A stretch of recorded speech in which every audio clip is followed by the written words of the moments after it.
Delhi NCR में सुबह 4:30 बजे से लगातार बारिश हो रही है। मौसम अचानक बदला, ज्यादातर इलाकों में तेज आंधी चलने लगी।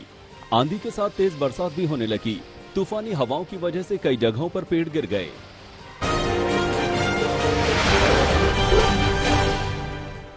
मौसम में आए इस बदलाव से दिल्ली वालों को गर्मी से राहत मिली। पिछले 2 दिनों से राजधानी में धूल भरी आंधी चल रही थी। मौसम विभाग के मुताबिक दिल्ली और आसपास के इलाकों में 60 से 90 किलोमीटर प्रति घंटे की रफ्तार से हवाएं चल रही हैं।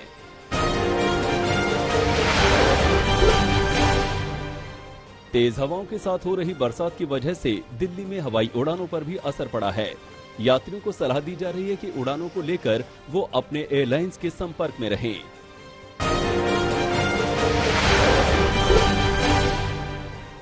उधर पहाड़ों पर भी लगातार बारिश और बर्फबारी जारी है। ठंड और ऑक्सीजन की कमी के कारण केदारनाथ में मरने वाले यात्रियों का आंकड़ा भी लगातार बढ़ता जा रहा है। केदारनाथ में खराब मौसम की वजह से 28 लोगों की मौत हो गई है।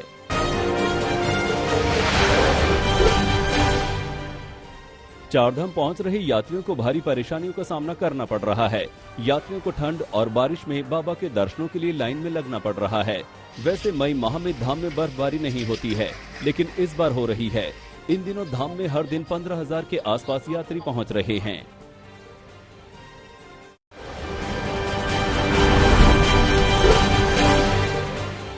सुप्रीम कोर्ट के आदेश के बाद वाराणसी की जिला अदालत में आज से ज्ञानवापी केस की सुनवाई होगी। इस सर्वे के दौरान मिले सबूतों पर दोनों पक्ष अपनी दलील रखेंगे। जिला अदालत में सुनवाई से पहले काशी विश्वनाथ मंदिर के महंत ने ज्ञानवापी में एक और शिवलिंग का दावा किया है। महंत डॉक्टर कुलपति तिवारी ने दावा किया कि नंदी के करीब निचले तल में एक और शिवलिंग है। उन्होंने ज्ञानवापी में मिले शिवलिंग की पूजा पाठ करने की इजाजत देने की भी मांग की। इसके बगल में कुआं है पूरब साइड में। उस कुएं से जो है भगवान शंकर को माँ पार्वती जब आई थी काशी भगवान शंकर, तो कहा पानी में, तो भगवान शंकर ने कूप का निर्माण किया, ज्ञान कूप कहते हैं। उस कूप में पानी कर वही जो है कूप है, और उस कूप के इसके नीचे एक मंजिल और है। तो इन सब चीजों को दिखाते हुए न्यायालय में मैं अपनी बात को रखूंगा। अब हमारे रीट को अपील को कर होता है, नहीं तो प्रभु जाने, लेकिन मैं कल इसको याचिका को दाखिल करूंगा। कुतुब मीनार परिसर में खुदाई की खबरों का संस्कृति मंत्रालय ने खंडन किया है। संस्कृति मंत्री जी किशन रेड्डी ने कहा कि कुतुब मीनार परिसर में खुदाई का कोई भी निर्णय नहीं लिया गया है। ऐसी खबरें थीं कि कुतुब मीनार परिसर में बहुत जल्द खुदाई शुरू होगी। संस्कृति मंत्रालय ने कुतुब मीनार में मूर्तियों की आइकोनोग्राफी कराए जाने के निर्देश दिए हैं।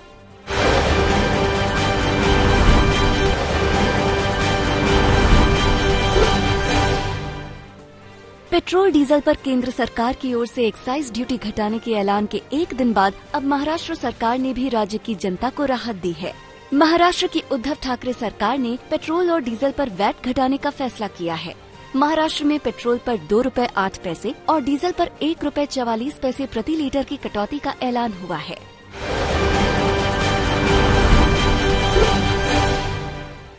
पंजाब के होशियारपुर के गदरीवाला गांव में बोरवेल में गिरे 6 साल के बच्चे की मौत हो गई। बच्चा आवारा कुत्ते से खुद को बचाने की कोशिश कर रहा था, तभी पैर फिसलने से बोरवेल में गिर गया था। आनन फानन में मौके पर रेस्क्यू ऑपरेशन शुरू किया गया। बच्चे को ऑक्सीजन पहुंचाने के साथ ही खुदाई शुरू की गई। काफी मशक्कत के बाद बच्चे को निकालकर अस्पताल में भर्ती कराया गया था, जहां उसने दम तोड़ दिया।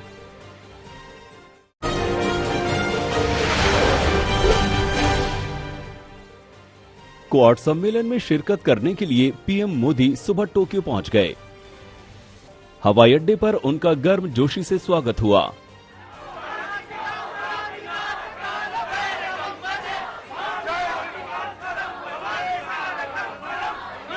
लेकिन पीएम मोदी का असली जलवा तब नजर आया जब वो टोक्यो में प्रवासी भारतीयों के बीच पहुंचे।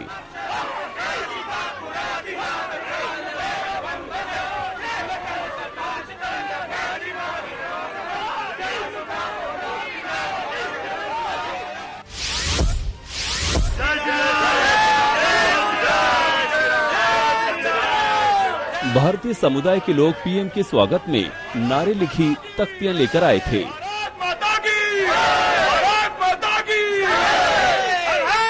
एक तख्ती पर लिखा था, जो 370 मिटाए हैं वो टोक्यो आए हैं।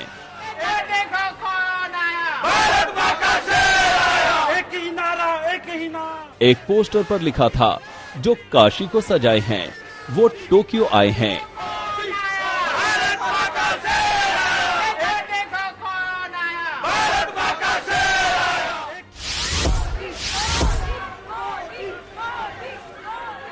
टोक्यो शहर मोदी मोदी और भारत माता की जय के नारे से गूंज रहा था। कुछ लोग जय श्री राम के नारे भी लगा रहे थे।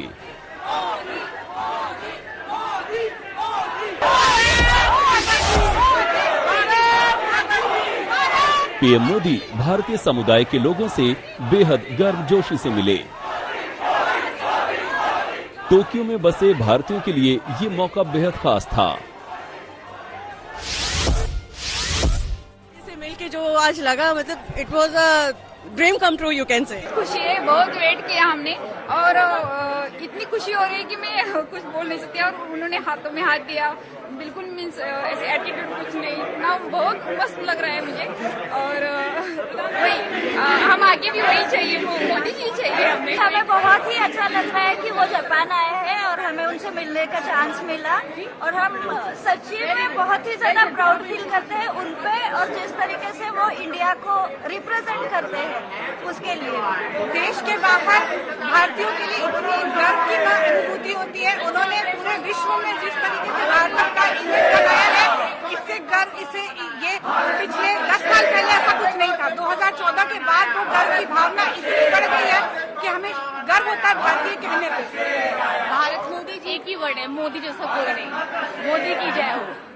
मोदी जी, मोदी है तो मोदी है तो सब कुछ मुमकिन है। पीएम मोदी से बच्चों की मुलाकात बेहद आत्मीय रही। कई बच्चों के सिर पर उन्होंने हाथ फेरा और ऑटोग्राफ भी दिए। बहुत अच्छा जानते हो। मेरा नाम मित्सुकी है, मैं ग्लोबल इंडियन वाह। 5वीं कक्षा में पढ़ता हूँ। अच्छा। जापान में आपका बहुत स्वागत है। वाह वाह। May I have your signature, please? May you have your signature, please? तो कहाँ से सीख लिया तुमने हिंदी? हैं? Yes, I learned. हैं? बहुत अच्छा जानते हो। वाह। वाह। और जापानी में क्या लिखा है? Same here, same. हाँ, ये 3 भाषा लिख दिया। मोदी जी।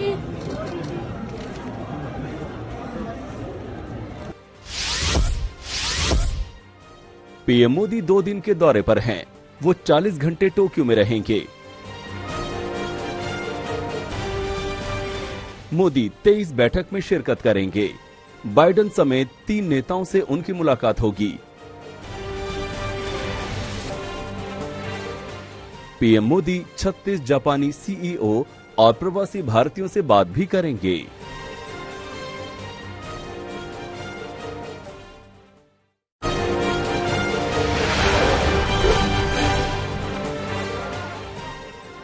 पश्चिम बंगाल में बीजेपी को एक और झटका लगा है। बैरकपुर से सांसद और पार्टी उपाध्यक्ष अर्जुन सिंह ने रविवार को बीजेपी से इस्तीफा दे दिया और टीएमसी में शामिल हो गए। अर्जुन सिंह 2019 चुनाव से पहले बीजेपी में आए थे और बैरकपुर से सांसद बने थे। रविवार को टीएमसी महासचिव अभिषेक बनर्जी से मुलाकात के बाद उन्होंने बीजेपी से इस्तीफा दे दिया। टीएमसी में शामिल होने के बाद अर्जुन सिंह ने केंद्र सरकार पर पश्चिम बंगाल की उपेक्षा का आरोप लगाया। आज अर्जुन सिंह मुख्यमंत्री ममता बनर्जी से मुलाकात करेंगे।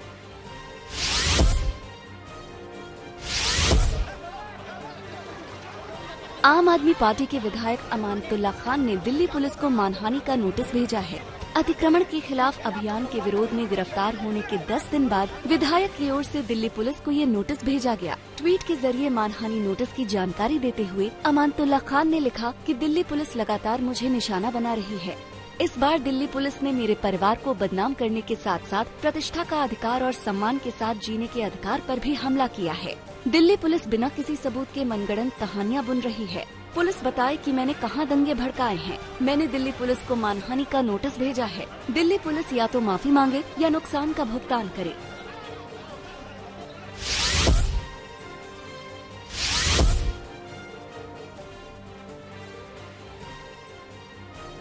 महाराष्ट्र नवनिर्माण सेना के प्रमुख राज ठाकरे ने पुणे की रैली में मुख्यमंत्री उद्धव ठाकरे पर हमला बोला। दरअसल हाल ही में सीएम उद्धव ठाकरे ने असली हिंदू होने को लेकर एक बयान दिया था। इस पर पलटवार करते हुए राज ठाकरे ने कहा कि सीएम उद्धव का ये बयान काफी बचकाना है। वो पूछते हैं कि कौन असली हिंदू है। इस पर मुझे हंसी आती है। साथ ही ये पूछने का मन करता है कि आपकी कमीज ज्यादा सफेद या फिर मेरी। पुणे की जनसभा में राज ठाकरे ने अयोध्या की यात्रा स्थगित करने की वजह भी बताई। उन्होंने कहा कि जब से मैंने अयोध्या जाने का ऐलान किया है तब से कई जाल बुने जा रहे हैं। मुझे इसमें नहीं फंसना। स्वास्थ्य कारणों के चलते अयोध्या यात्रा स्थगित की गई है। इस बारे में गलत जानकारी न फैलाई जाए।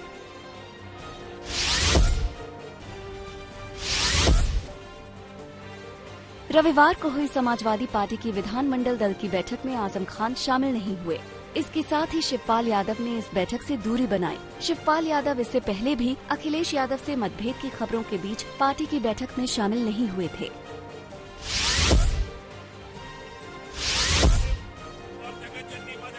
हरिद्वार में धर्म संसद के आयोजक और हेट स्पीच मामले में जमानत पर रिहा हुए गाजियाबाद के डासना मंदिर के पुजारी यति नरसिंहानंद गिरी ने सार्वजनिक जीवन छोड़ने का ऐलान कर दिया है। उन्होंने एक वीडियो जारी कर कहा कि वो अपनी पुरानी गलतियों के लिए माफी मांगते हैं। यति नरसिंहानंद ने कहा कि वो यहाँ जितेंद्र त्यागी और वसीम रिजवी को लेने आए थे, लेकिन वो उनके आने से पहले ही रिहा होकर जा चुके हैं। उनकी रिहाई हो चुकी है। उन्होंने बताया कि उनका और हमारा साथ यहीं तक था।